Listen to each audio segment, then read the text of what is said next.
সিনেমার executive producer হিসেবে আছেন, এই সিনেমার নির্মাণে এবং মুক্তির পেছনে গল্পগুলো একটু শুনতে চাই, কেননা এই গল্পগুলো কিন্তু অজানা থেকে এই যায় আমাদের কাছে। যুদ্ধগুলোর কথা বলতে গেলে আসলে আমাদের না মনে হয় যে এদেরকে নিয়ে চলচ্চিত্র করা উচিত। একজন লাইট গ্রাফারের কথা যদি বলি, একজন আপনার ক্যামেরা অ্যাসিস্ট্যান্টের কথা যদি বলি, একজন মেকআপ আর্টিস্টের কথা যদি বলি, টোটাল টিমটা আমি বলবো যে ইটস আনপ্যারালাল।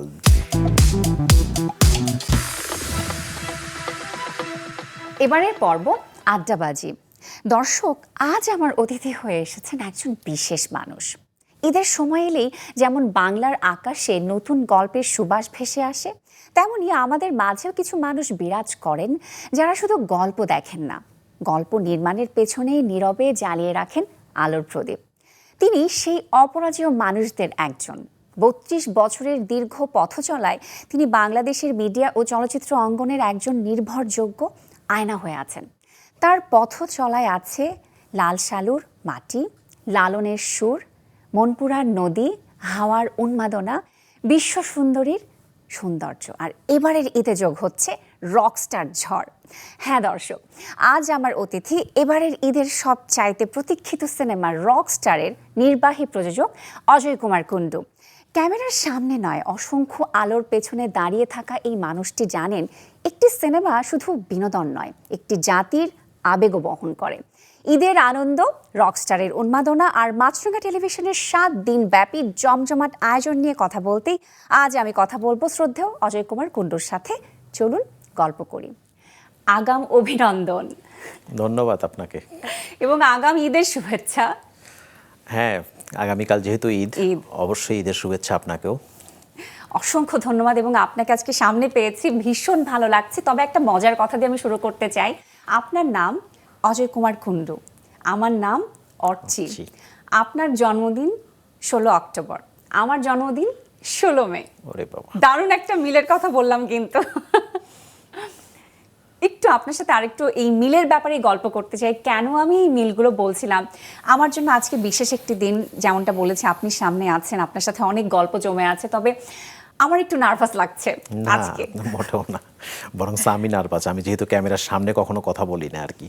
কিন্তু আসলে আমার ক্ষেত্রে বিষয়টা এমন যে আমি নির্ভয়ে আজকে সব কথা বলতে চাই, মন খুলে আপনার সাথে গল্প করতে চাই। কারণ আপনি আমার ভীষণ প্রিয় ব্যক্তিত্বদের একজন, আপনি আমার আইডল, আমি সহ আরো অনেকেরই আইডল। ঠিক আছে, দেখি চেষ্টা করি আপনার সাথে আসলে কথা বলার। জি, অসংখ্য ধন্যবাদ।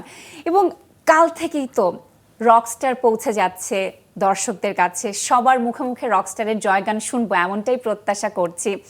তবে আসলে আজকে যেমনটা সময়, এটা তো আসলে একদম পরীক্ষার আগের রাতের মতো, সেই টেনশন, উন্মাদনা সব কিছু। আর এবারই তো প্রথম আসলে ঈদে আপনাদের সিনেমা মুক্তি পাচ্ছে।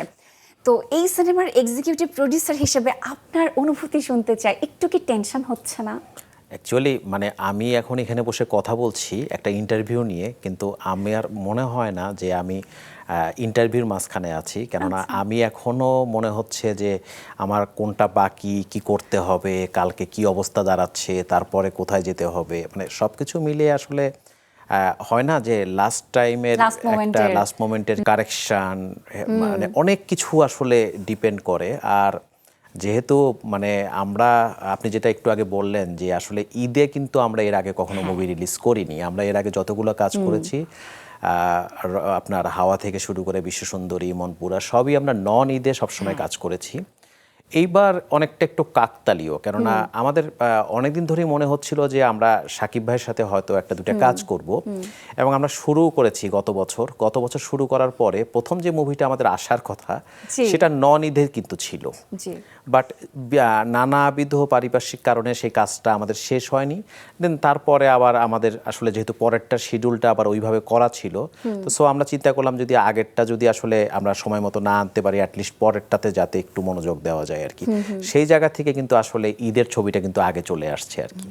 আমরাও খুব খুশি এখন সেই সময়টাতে। 2001-এর সময়টা যদি একটু কথা বলি, যে লাল সালুর সময় থেকে যদি বলি, আপনি তো সেই শুরু থেকে প্রযোজনা সংস্থার সাথে যুক্ত আছেন, এবং এই বছর তো আসলে রজত জয়ন্তী পূর্তি আমরা উদযাপন করব নিশ্চয়ই, সেই প্রত্যাশা রাখছি।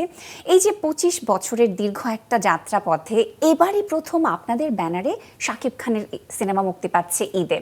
তো এতটা সময় কেন লাগলো? এই কোলাবোরেশনটা আমরা এর আগে কেন পেলাম না? এটা বলতে গেলে আসলে মানে এই যে কাজগুলো আমরা করছি, যে চলচ্চিত্রগুলো নিয়ে আমরা কাজ করেছি আর কি, এটা বেসিক্যালি মানে আমার যতটা ইনভলভমেন্ট ছিল, আমি একটা টাইম পর্যন্ত, আপনি আজকে পর্যন্ত বলতে পারেন যে আমি আসলে আমাদের managing director Ranjan Chowdhury sir specially কিন্তু উনি সবগুলো চলচ্চিত্রেরই কিন্তু প্রযোজক কিন্তু উনি। তো সো আসলে ওনার কখনো কখনো শিল্প সংস্কৃতির প্রতি যে তার ভালোবাসা বা তার যে আবেগ, সেটা থেকে সে বিভিন্ন সময় বলে যে আমি এই কাজটা, এবং এমনও হয়েছে যে অনেকগুলো কাজই দেখা যাচ্ছে যে স্যার আগে নিজে আপনার ইমপ্লিমেন্ট করে ফেলছে, তারপরে হয়তো আমি হয়তো সেখানে ইনভলভ হয়েছি বা প্রজেক্টটাকে ক্যারি অন করার মতো। আমি যদি লাল সালু বলি, অন্তর্যাত্রা বলি, সবগুলোর ক্ষেত্রেই আপনার একই রকমই হয়েছে আর কি।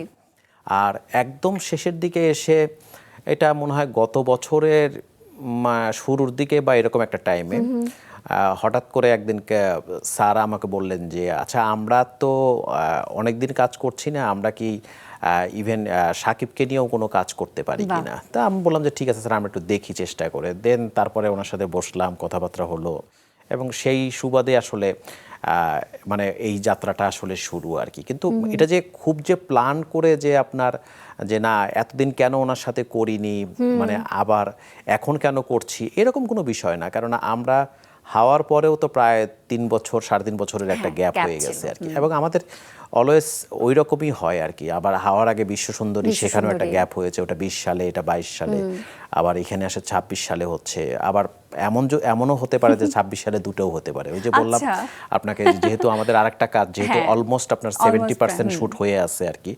সো ওইটা যদি হয়, ওইটা হবার আমরা হয়তো একটু নন ঈদ নিয়েই ভাবছি, যেহেতু এটা প্রথম থেকেই নন ঈদ একটা টার্গেট ছিল আমাদের।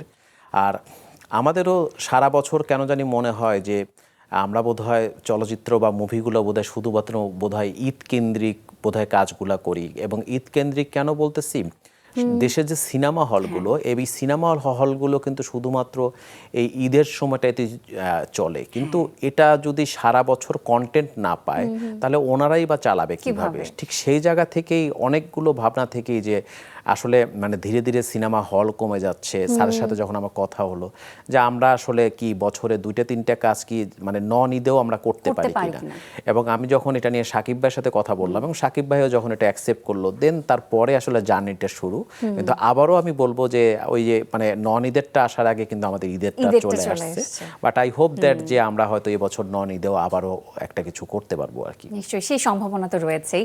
তবে সেই সাথে আমার মনে হয় প্রকৃতি একটা সুন্দর সময়ের অপেক্ষা ছিল। মেগাস্টার শাকিব খানের আসলে 27 বছরের ক্যারিয়ারে এবারই প্রথম কিন্তু 28 মে ঈদের দিন পড়লো, এবং 27 বছর আগে এই একই দিনে তার প্রথম সিনেমা অনন্ত ভালোবাসা মুক্তি পেয়েছিল। আবার এই একই দিনে তার 255তম সিনেমা রকস্টার মুক্তি পেতে যাচ্ছে। তো আপনার কি মনে হয় প্রকৃতি যে ইশারা দিচ্ছে তা আসলে কিসের ইঙ্গিত দেয়? রকস্টার কি একটা ইতিহাস গড়বে, কি মনে হয়? এইটা আসলে দর্শক বলতে পারবে। দর্শক দেখার পরে, সিনেমা হলে যারা আসবে বা সিনেমা হলে ছবিটা দেখার পরে ওনারা বলতে পারবে। কিন্তু আমি শুধু একটা কথা বলতে পারবো যে আপনার ওনার 28 বছরের ক্যারিয়ারে আমার মনে হয় ওনাকে আমরা একটা নতুন কিছু দিতে পারছি, একটা নতুন শাকিব খানকে আমরা আবিষ্কার করব। এবং আমার এইটুকু শুধু, যেহেতু আগামীকালকে সবাই পর্দায় দেখবে, আমি শুধু আজকে এইটুকু বলতে পারি, মানে এই শাকিব খানকে কেউ এর আগে দেখেনি, সেই শাকিব খানকে দেখবো। এবং এটা আমি বলবো যে ওনার 28 বছরের মানে সেলিব্রেশন ডেটাকে হয়তো ডেডিকেট করা যাবে আর কি। খুবই বিশেষ একটা ব্যাপার। এটা হচ্ছে একটা ব্যাপার। আর একটা ব্যাপার হচ্ছে আপনার শাকিব খানের মুভি বলতে গত 27 বছরে তার কিছু মানে নির্দিষ্ট ক্যারেক্টারের মধ্যে তাকে আমরা চিনি। বাট এই প্রথম আমার মনে হয় একটা মুভি আসছে, যে মুভিটা আমার মনে হয় একটা ভিন্ন শাকিব খানকে দেখা যাবে, কেননা এই ক্যারেক্টারে সে কখনোই কোনো কাজ করেনি আর কি। ইভেন আমার মনে হয় বাংলাদেশেও এই সাবজেক্ট নিয়ে কোনো কাজ হয়েছে কিনা, মুভির কথা ডিটেলে আমি যাব না। আমি শুধু এইটুকু বলবো যে মিউজিক্যাল মুভি এরকম একজন মানে আর্টিস্ট বা এদের সাথে যে করা, এটা মনে হয় বাংলাদেশে প্রথম হচ্ছে আর কি। হ্যাঁ, এবং অনেকগুলো প্রথম বিশেষ বিশেষ সবকিছু কিন্তু একসাথে যুক্ত হচ্ছে। এটার সাথে অনেক প্রথম আছে। আপনি অনেক প্রথমের সাথে আবার আমি বা আমাদের স্যার অনেক আগে থেকে আমরা একটু জড়িত আর কি। আমাদের ম্যাক্সিমাম চলচ্চিত্রগুলো পরিচালকগুলো যে কাজ করেছে আর কি, তাদের হয়তো প্রথম চলচ্চিত্র হিসাবে আমাদের সাথে কাজ করে। ইভেন আজকে আমি যার সাথে কথা বলতেছি, মানে যার মুভি নিয়ে কথা বলতেছি, এখানে যিনি পরিচালক আজমান রুশো, এবং উনি কখনো এর আগে কখনো আপনার কোনো ফিল্ম বানাননি। সিনেমা নির্মাণ করেন। আমরা সানিকে নিয়ে আমরা যে গানগুলো সুরকার নিয়ে এবং কাজ গায়ক। করছি সেখানে আমার হ্যাঁ এর আগেও সে একটা দুটো কাজ করেছে, কিন্তু এত বড় বড় পরিসরে পরিসরে।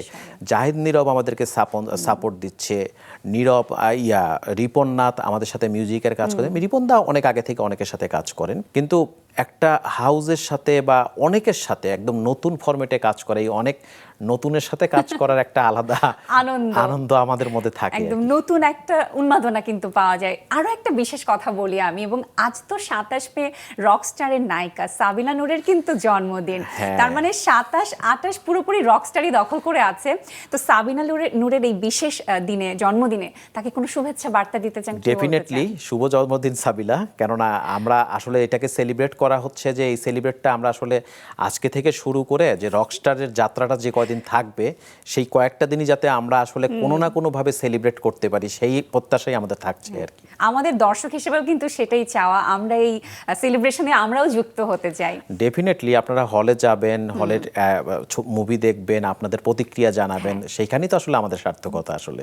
এবং নায়িকার কথা যখন বলছিলাম, রকস্টারে তো আমরা আরো দুজনকে দেখেছি, তানজিয়া জামান, মিথিলা এবং সুনিধি নায়ক তো আছেন। তো আসলে প্রধান নায়িকাকে বা মূল নায়িকা যাকে বলি সে কে? অ্যাকচুয়ালি এই কথাটার উত্তর দিতে গেলে আসলে মানে দিতে চাই না Okay. বলতে এটা আসলে একটু রেখে দিতে চাই দর্শকদের জন্যে। কেননা এখানে নায়িকা শব্দ বলতে বা প্রধান চরিত্র বলতে কিন্তু একজনকেই বোঝায়।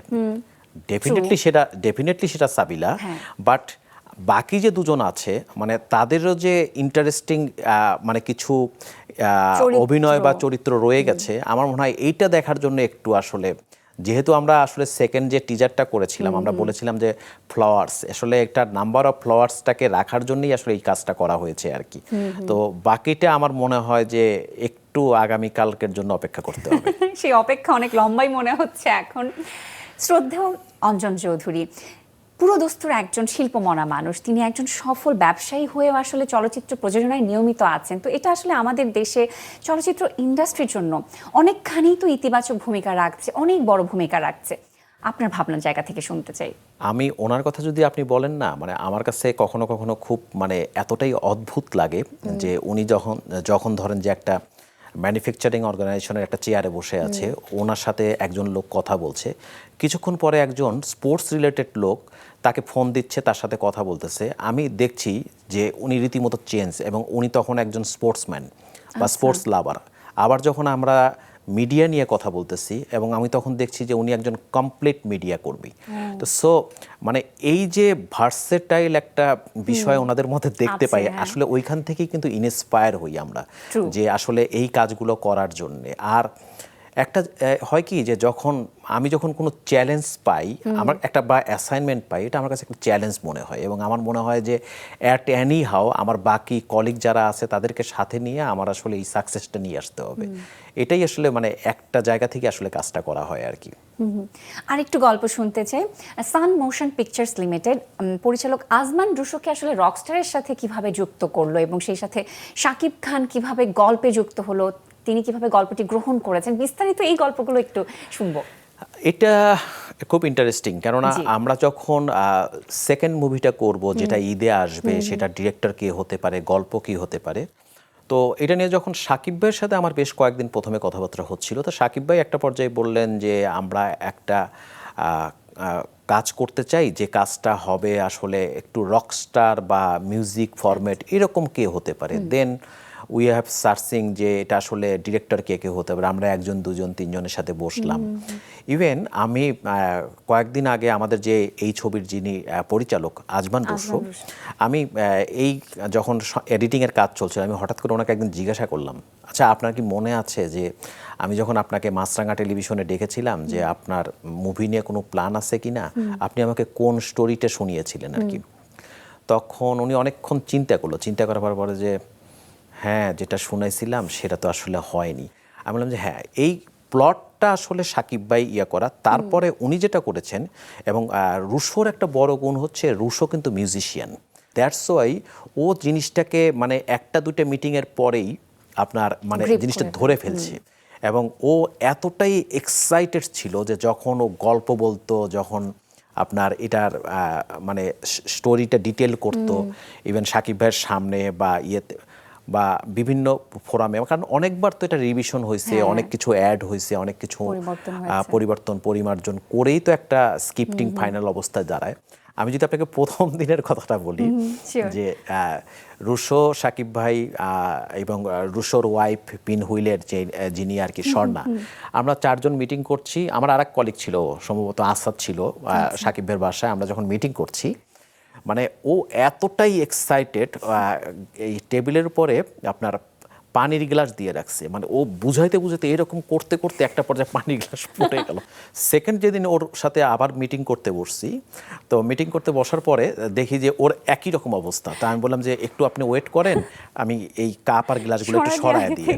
সো মানে এক্সাইটমেন্টের একটা জায়গাতে যদি কেউ এটা অন না করে, আর এই টিমটার কথা আমি বলবো, এটা আমি না শুধু, এটা সাকিব ভাইও বলছে। আমি জানি না যে হয়তো দর্শক কালকে এখান থেকে মানে কতটুকু তাদের পরিতৃপ্তি নিয়ে আসতে পারবে, কেননা এটা একটা চ্যালেঞ্জ। এই চ্যালেঞ্জ আমি কেন বলছি, এই ফরম্যাটে সাকিব ভাইকে দেখে কেউ অভ্যস্ত না।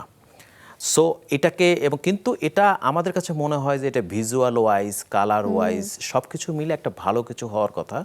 এবং এই ছবিতে আপনার ধরেন একদিকে যেরকম মানে একজনের রকস্টারের জীবন কাহিনী দেখানো হয়েছে, মানে প্রেম, ভালোবাসা সবগুলো বিষয় কিন্তু এখানে, স্ট্রাগল।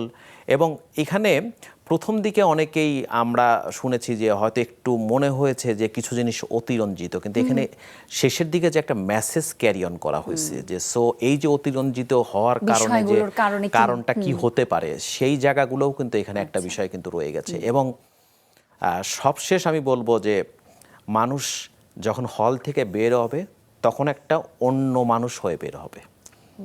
এটা দেখার জন্য একটু ওয়েট করতে হবে, একটু অপেক্ষা করতে হবে। ঘুরে ফিরে সেই অপেক্ষার পালাই শেষ হচ্ছে না আমাদের। এবং যতটুকু আমি শুনেছি যে খুব দ্রুততম সময়ের মধ্যে শাকিব খান একদম নিজেকে গ্রুমড করেছেন এই রকস্টার সিনেমায় অভিনয়ের জন্য। এবং যেমনটা শুনেছিলাম যে রোজার ঈদের রাত্রেই তিনি মালয়েশিয়া চলে গিয়েছিলেন এই সিনেমার জন্য। তো আসলে এতটা কাছ থেকে তো আপনি তাকে দেখেছেন, তো তার ডেডিকেশন নিয়ে আপনার কাছে একটু বিস্তারিত শুনতে চাই। তাকে কেমন দেখেছেন সাকিব ভাই? আমি যদি বলি, উনি, আমি জানি না আমার এটা শোনার পরে উনি রাগ করবে না খুশি হবে, আমি জানি না। উনি সেটে ঢোকার আগে একরকম মানুষ, সেটে ঢোকার পরে উনি আর এক রকম মানুষ। এবং সেটে ঢোকার পরে তার যে ডেডিকেশন, সেটা আনবিলিভেবল। ইভেন আপনি যদি ওনার সামনেও যদি বসে থাকি, সে তার ওই ডায়লগের মধ্যে আছে, সে তার শটের মধ্যে আছে। কেননা আপনি একটা পর্যায়ে 5-10 মিনিট পরেই বলতে বাধ্য হবেন, সাকিব ভাই আমি যাই, আপনি কাজ করেন। এবং উনি আপনাকে তখন বলবে আচ্ছা ঠিক আছে। মানে এটা অনেকটা মনে হবে যে বোধহয় উনি বোধহয় খুশি হলো আর কি। কেননা উনি যখন ক্যারেক্টারের মধ্যে ঢোকে, এবং এরপরে যেটা হয় যে মানে টাইমটা আর কোনো ফ্যাক্টর হয়ে দাঁড়ায় না। কিন্তু যেটা হয় যে একজন মানুষের প্রিপারেশন নিতে, মানে এটা তো তার একটা অ্যাক্টিং, এটা তার একটা অভিনয়। সে তো চাইলেই যে কোনো মুহূর্তে ডেলিভারি দিতে পারবে না। ওইটার জন্য একটা টাইম তার নিতে হয়। এই প্রসেসটার মধ্যে দেখা যায় যে এটাও হয়তো আমি বলবো যে একটা মানে পার্ট অফ প্রসেসই বলবো। কেননা আমি আজকে আপনার সামনে এসে বসছি, আমার একটা মেন্টাল প্রিপারেশন, যদিও আমি একদমই পাইনি, যে এটা আমার একটা মেন্টাল প্রিপারেশন কিন্তু নিতে হয়। সো এখানে বসার পরে হয়তো আমি এটাকে ক্যারি অন করতেছি। আমার কাছে আমি যেটা বলবো যে উনি সেটে ঢোকার পরে একদম মানে অন্যরকম একটা মানুষ, এবং সেটা হচ্ছে 100% উনি তখন একজন অ্যাক্টর। এবং 25 বছরের এই দীর্ঘ যাত্রায় কিন্তু এবারই প্রথম আসলে আপনাদের কোনো সিনেমা দেশের বাইরে, বিদেশের মাটিতে ধারণ করা হলো। তো দর্শকরা তো একদমই রকস্টারের নতুন কিছু দেখবেই। এখানে মানে বিদেশে যেটা হচ্ছে যে আপনার গল্পের প্রয়োজনেই আসলে একটা দুইটা জায়গাতে কিছু কাজ করা হয়েছে। তবে মানুষ রিয়েল ফিলটা পাবে, যে কেননা এই রকস্টার মুভির একটা পার্টি ছিল হচ্ছে ওয়ার্ল্ড ট্যুর, সেই জায়গাটাতে আসলে এটাকে মানে এটাকে মানে কাস্টমাইজটা করা হয়েছে আসলে সেই গল্পের প্রয়োজনেই, পারফরম্যান্সগুলো একদম গল্পের প্রয়োজনে। তবে এইখানে এই মুভিতে আপনার এক ধরনের মানে নতুন একটা চেহারা পাওয়া যাবে, সেটা হচ্ছে লুক ওয়াইজ। এবং আমরা ধরেন মানে সাকিব ভাইয়ের মুভি তো আমিও তো দেখে মানে অনেক দিন ধরেই দেখি, আগের যে লুকস আর এই লুকসের মধ্যে একটা অনেক, এবং এই লুকসটা হচ্ছে এখন সময় উপযোগী যে লুকস। আমরা যদি ভিএফএক্স এর কথা বলি, আমরা যদি গ্রাফিক্সের কথা বলি, আধুনিক যে টেকনোলজির কথা বলি, ইভেন আমি যতটুকু জানি আমাদের এই মুভির শ্যুট করার সময় যে লেন্স এবং সেই লেন্সও নাকি নতুন করে আনা হয়েছে এবং সেই অ্যাডজাস্টমেন্টগুলো করতে যে এখন কিন্তু আমাদেরকে অনেক মানে হিমশিম খেতে হচ্ছে, কেননা যেহেতু ফার্স্ট টাইম। সো ওই জায়গাগুলোতে আমার মনে হয় যে আসলে অনেক একটা ভালো একটা ফিল। আর গানগুলোর কথা যদি আমি বলি, আমার মনে হয় যে এই গানগুলো একটু হয়তো আপনার ধীরে ধীরে ধীরে ধীরে সময় নেবে, কিন্তু এই গানগুলো আমার মনে হয় সবগুলো গানই। এবং এখানে একটা তো প্রথম গানটা তো অলরেডি আমরা যেটা পান্ত কানাই করেছেন আর কি, সেটা ছেড়েছে এবং ওইটাও কিন্তু ধরেন অ্যাডিশনাল কোনো গান না, কেননা ওই গানটাও আপনার কিন্তু একটা পার্ট অফ দ্য স্টোরি, এই মুভির একটা স্টোরি। এটাও আমি বলবো যে এটার জন্য একটু আসলে হলে যেতে হবে, এটা অপেক্ষা করতে হবে। আর মানে আমাদের ভালো লাগছে যে একটা কারণেই, যে সেটা হচ্ছে যে আমরা এই চলচ্চিত্রের এই যাত্রায়, এই জার্নিতে মানে নিজেরাও একটা পার্ট হিসাবে থাকতে পারতেছি আর কি। সত্যি সেটা একটা দারুণ ব্যাপার। আমরা যেটা দেখেছি যে সেন্সর সার্টিফিকেশন বোর্ড তো রকস্টার সিনেমাকে ইউ গ্রেড দিয়েছে, তো সেন্সর বোর্ডের কমিটি সদস্য যারা আছেন তারা সিনেমাটি দেখে আপনাকে কি বলেছেন? অ্যাকচুয়ালি ওনারা তো আসলে কোনো কিছু বলেন না, ওনাদের নিয়ম নেই যে আসলে আমাদেরকে এটা বলার জন্যে। কিন্তু একটা জিনিস আপনাদেরকে জানতে হবে যে আসলে ইউ গ্রেড যেহেতু দিয়েছে, তার মানে কিন্তু এটা ওনারা স্যাটিসফাইড না হলে কিন্তু এটা দেওয়ার কথা না। তো সো ওই জায়গাটাতে আমার মনে হয় যে এটা সেন্সর বোর্ডের পুরোটাই ওনাদের ডিসিশনের উপরই আসলে আমাদেরকে নির্ভর করতে হয়েছে আর কি। জি, এখন পর্যন্ত আপনারা যে কটি সিনেমা করেছেন সবগুলো সিনেমাই রাষ্ট্রীয় এবং আন্তর্জাতিকভাবে কিন্তু পুরস্কৃত হয়েছে। যদি শ্রেষ্ঠ অভিনেতা বিভাগের কথাই বলি, রাইসুল ইসলাম আসাদ, লাল সালু, সিয়াম আহমেদ, বিশ্বসুন্দরী এবং চঞ্চল চৌধুরী মনপুরাও হাওয়ার জন্য জাতীয় চলচ্চিত্র পুরস্কার পেয়েছেন। তো সেদিক থেকে তো জানতে চাই স্বাভাবিকভাবে যে শাকিব খান কি রকস্টার সিনেমার জন্য এবার সর্বোচ্চ সম্মাননা পাবেন, কি মনে হয় আপনার? আমাদের প্রথম এক্সপেকটেশনটা আসলে দর্শকের কাছ থেকে সম্মাননাটা পাচ্ছে কিনা, দর্শক এটাকে গ্রহণ করছে কিনা। দেন তারপরেরটা হচ্ছে আসলে বোঝা যাবে যে দর্শকের মানে আসলে আপনি সর্বোচ্চ সম্মান বলেন বা যে কোনো সম্মানই বলেন, মানে দর্শক যেটা রায় দিচ্ছে সেটার প্রতিফলন হয় হচ্ছে আপনার ফাইনালি হয়তো রাষ্ট্রীয় পর্যায়ে। তো সো আমাদেরকে প্রথম অপেক্ষা করতে হবে যে দর্শক এটাকে কিভাবে নিচ্ছে, সেখানে জিতে গেলে তার পরবর্তীতে সেটা যেটা আসবে সামনে গ্রহণ করবে। চমৎকার। আপনাদের শেষ যে দুটি সিনেমা ছিল, বিশ্বসুন্দরী এবং হাওয়ার কথা বলছি, সেই দুটি সিনেমার গান তো বর্ষসেরা জনপ্রিয় হয়েছে এবং বিভিন্ন বেসরকারি সরকারিভাবে তো পুরস্কৃত হয়েছে। সাদা সাদা কালা কালা বা তুই কি আমার হবিরে কথা বলি, এত জনপ্রিয় হয়েছে শ্রুতিমধুর গানগুলো। তো এই মিউজিক্যাল ফিল্ম রকস্টারে তো অনেক গান আছে, আমার জানতে চাওয়া আপনার ব্যক্তিগতভাবে প্রিয় কোন গানটি? আমার মনে হয় যে প্রীতি গানটা যে আমরা শুরুতে ছাড়ছি, এইটা আমি আপনাকে এটুকু বলতে পারি, আমি হাওয়ার পরে এই কথাটা বলেছিলাম বোধহয় হাওয়ার একটা কোনো অনুষ্ঠানে, যে আপনার এই গানটা আগামী 1-2 বছর আমার মনে হয় যে বাংলাদেশে কোনো অনুষ্ঠান হবে যে অনুষ্ঠানে এই গানটা মানে বাজানো হবে না বা গাওয়া হবে না, সেরকম হবে না। তা আমার ধারণা প্রীতি গানটাও আমার ওইভাবেই যাবে। আর বাকি যে গানগুলোর কথা আমি বলছি, বাকি গানগুলো, এই গানগুলো আসলে যেহেতু এটা সবগুলো গানই আপনার এই প্রজন্মের গান, তো এটার জন্য একটু আমাদের এখানে কিন্তু অঙ্কনেরও একটা গান আছে।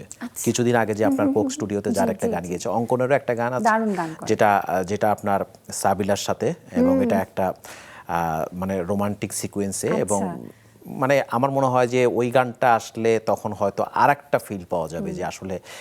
আর রকস্টারের আমরা প্রমোশনাল স্ট্র্যাটেজিতে আমরা শুরু থেকেই একটু কনফিউজিং মডেলের আছি আর কি, মানে মানুষ এক্সপেক্ট করছে একটা, আমরা যাচ্ছি আর একদিকে। তো সো এরকম একটা কাজ আসলে আমরা প্রথম থেকেই করে আসতেছি। তো ওই জায়গা থেকে আমার মনে হয় যে ফাইনালটা দেখার পরে হয়তো কমেন্টসটা করা অনেক সুবিধা হবে। সেই বিষয়গুলো নিয়ে কথা বললেই ভালো হবে।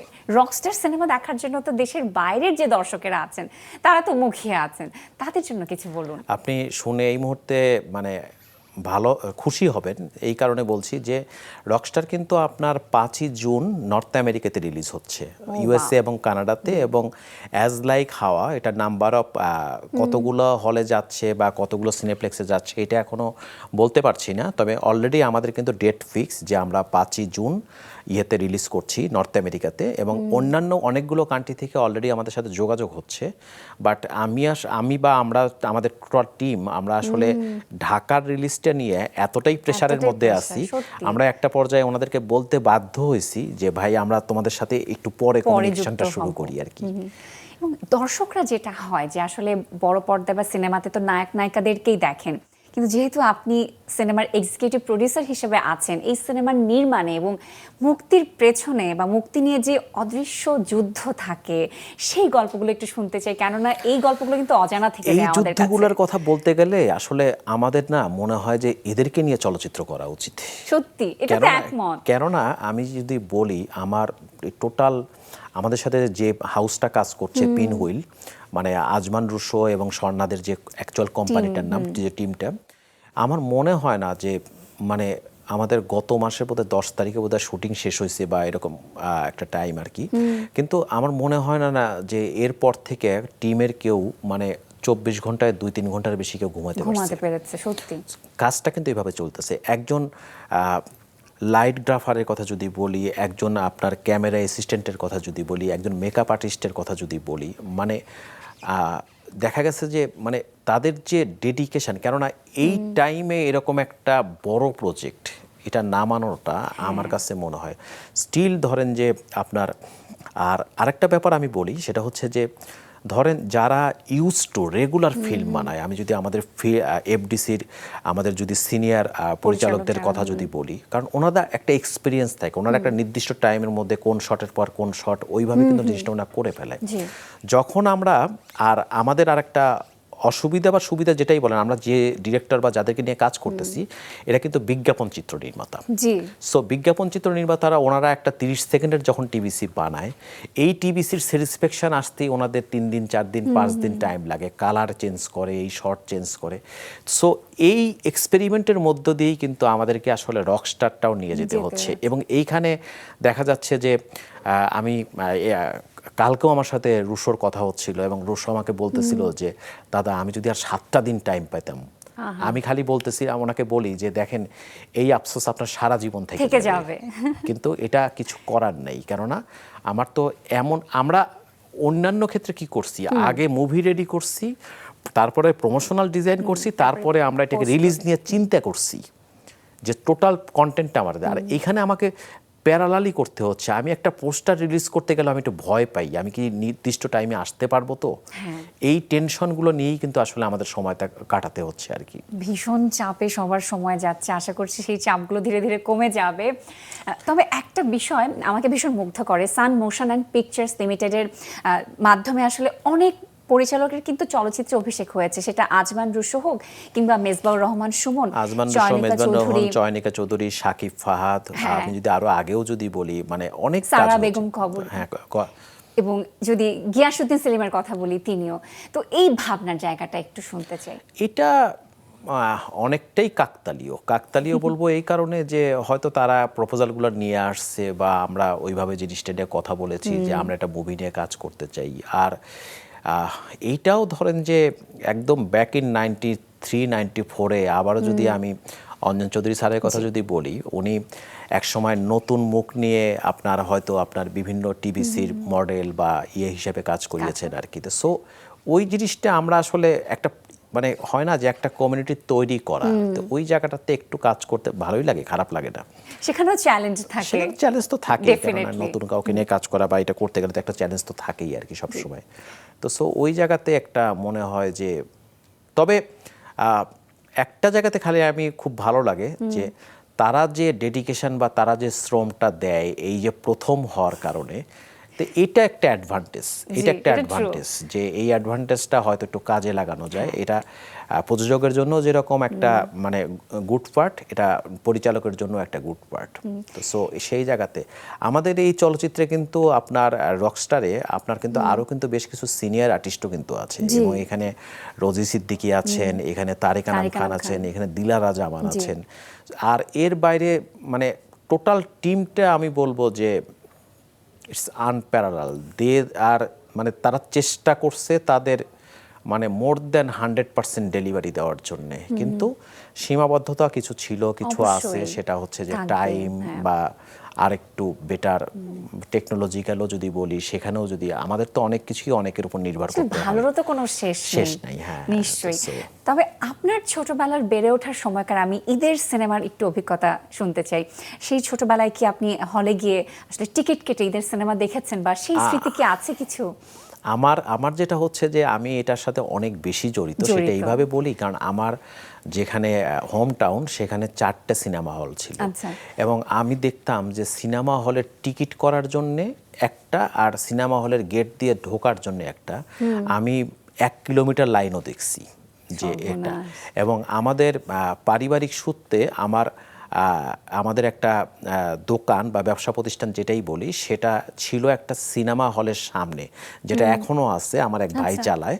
কিন্তু যেটা হচ্ছে যে ওইখানে বসে আমরা দেখছি যে আপনার আসলে একটা সময় যে সিনেমা হলে ঢোকার, এবং কেউ আপনার বাইরে হাত পাখা বিক্রি করতেছে, কেউ হয়তো বাইরে বালতিতে করে পানিতে নিয়ে পেপসি 7 আপ বিক্রি করতেছে, মানে এই যে একটা এটা আমার ছোট থেকে বড় হয়ে মানে একদম দেখা যে এই মানে হলের যে উন্মাদনা। এবং 4টে হলে আমার কাছে ছোটবেলা মনে হতো যে আসলে ঈদ মানে হচ্ছে প্রথমে ঈদের নামাজ পড়া, আর দ্বিতীয়টা হচ্ছে কাজ হচ্ছে সিনেমা হলে যায় সিনেমা দেখা, আর ধরেন মা বাবা বা ফ্যামিলির যারা আছে তারা হয়তো খাওয়া দাওয়া, এবং পরের দিন থেকে আবার সবার কাজ হলো সিনেমা দেখা। এবং সেটা বাই রোটেট, যে 4টে হল আছে, তখন 4টে ছবি একসাথে রিলিজ হইতো, 4 রকম 4টে ছবি থাকতো, আজকে এটা কালকে ওইটা, এইভাবে আপনার জিনিসটা আমরা ছোটবেলা থেকে বড় হয়ে দেখছি আর কি। বাহ, কি সুন্দর সময় ছিল। দর্শকদের উদ্দেশ্যে একটু বলুন যে কেন ঈদের সিনেমা রকস্টার হলে গিয়ে টিকিট কেটে দেখা উচিত? শাকিব খানের ফ্যান যারা, প্রথম কথা হচ্ছে যে তারা তো আসলে, আমরা কিন্তু অনেক ভাবছিলাম যে ঈদে না আসলে কি হয়, একটা পর্যায়ে এরকমও চিন্তা করছিলাম যে আমরা কি 2 সপ্তাহ পরে আসি, অসুবিধে কি। কিন্তু শাকিব খানের যারা ভক্ত বা শাকিব খানকে যারা পছন্দ করে, বা একটা গ্রুপ অফ পিপল আছে যে তারা আসলে মানে তাদের ঈদে ওনাকে লাগবেই, তো সেই জায়গা থেকে আমি বলবো যে এইরকম একটা জায়গাতে, আর যারা হয়তো সচরাচর শাকিব ভাই স্পেসিফিক মুভি দেখে না কিন্তু মুভি দেখতে চায়, তাদেরকেও আমি বলবো যে এই মুভিটা দেখার জন্য, কেননা এইখানে আপনি অন্য একটা ফ্লেভার পাবেন আর কি। আর সিনেপ্লেক্সে এটার যে ইফেক্ট বা এটা যা পাওয়া যাবে, সেটা আমার মনে হয় যে চোখের জন্য ভালো লাগবে আর কি। বাহ, চমৎকার। আপনি মাছরাঙা টেলিভিশনের কার্যনির্বাহী পরিচালক, তো সেই হিসাবে আপনার কাছে একটু জানতে চাই যে একটা সময় ছিল যখন ঈদের সময়টায় নাটক মানে টেলিভিশনে সবাইকে নিয়ে পরিবারের সামনে আসলে বসে একসাথে উপভোগ করা, আনন্দ করা। তো এখন ইউটিউব বা ওটিটির যে প্রচলনটা বা যুগটা এসেছে, এখন কি সেই আবেগটা, আমেজটা অনেকখানি আমরা সেখান থেকে দূরে সরে গেছি? আমার মনে হয় না, এটা হচ্ছে মাধ্যমটা বাড়তেছে। আমরা যদি বলি যে একসময় শুধু টেলিভিশন বলতে আমরা টেরিস্ট্রিয়াল টেলিভিশনকে বোঝাতাম, তো এখন ধীরে ধীরে স্যাটেলাইট হয়ে গেছে, তারপরে এখন ইউটিউবে দেখা যায়, এখন ওটিটি আছে। সেই জায়গা থেকে আমি বলবো যে এখনও যে মানুষ আপনার ফ্যামিলি নিয়ে বা আত্মীয় পরিবার পরিজন নিয়ে যে আপনার নাটক দেখছে না, মুভি দেখছে না, বিষয়টা কিন্তু তা না। আমরা যদি বলি যে টেলিভিশন চ্যানেল, কারণ আমরা যে ডেটাগুলো নিয়ে কাজ করি, আমরা কিন্তু দেখি যে ঈদের সময় টেলিভিশন চ্যানেলের পেনিট্রেশনটা কিন্তু অনেক বেশি থাকে। তো এইটা হঠাৎ করে কিভাবে বাড়ে? এটা বাড়ার পিছনে একটাই কারণ হচ্ছে যে আপনার এই সময় বিনোদনমূলক যে অনুষ্ঠানগুলো হয়, সেটা কিন্তু একটা আলাদা কোয়ালিটি, কিন্তু দর্শক শ্রেণী। আর মাছরাঙা টেলিভিশন মানে কোয়ালিটির ব্যাপারে আসলে আপোষহীন, এটা সবসময় চলে আসতেছে। এবং আমরা এইবারের ঈদেও আমরা যে কাজগুলো করেছি বা যে সিলেকশনগুলো করেছি, বা গত ঈদেও আমাদের যেগুলো ছিল, আমার মনে হয় যে একটা লেভেল অফ জায়গাতে আসলে আমরা কাজ করতে পারছি। আমার মনে হয় যে এইবারও দর্শক আমাদের যে টেলিভিশনে যে অনুষ্ঠানমালা আছে, সেটা দেখে মনে হয় যে আসলে আমার মনে হয় যে মানে বিরক্ত হবেন না, এইটুকু শুধু বলতে পারি। নিশ্চয়ই। এবং যেমনটা আমরা এবারও অপেক্ষায় আছি মাছরাঙা টেলিভিশনে এবারের ঈদে আমরা 21টি একক নাটক, 7টি টেলিফিল্ম এবং 2টি ধারাবাহিক নাটক দেখব। তো আসলে নাটক বা যে কোনো প্রজেক্টে নির্বাচনের ক্ষেত্রে কোন কোন বিষয়গুলো, দিকগুলো আপনি বিবেচনা করে সম্মতি দেন? আমি বিবেচনা করার চাইতে বড় ব্যাপার হচ্ছে, যেহেতু এখানে একটা প্রোগ্রাম ডিপার্টমেন্ট আছেন, আমাদের এখানে একটা প্রিভিউ, একটা মানে সিলেকশন কমিটি থাকে।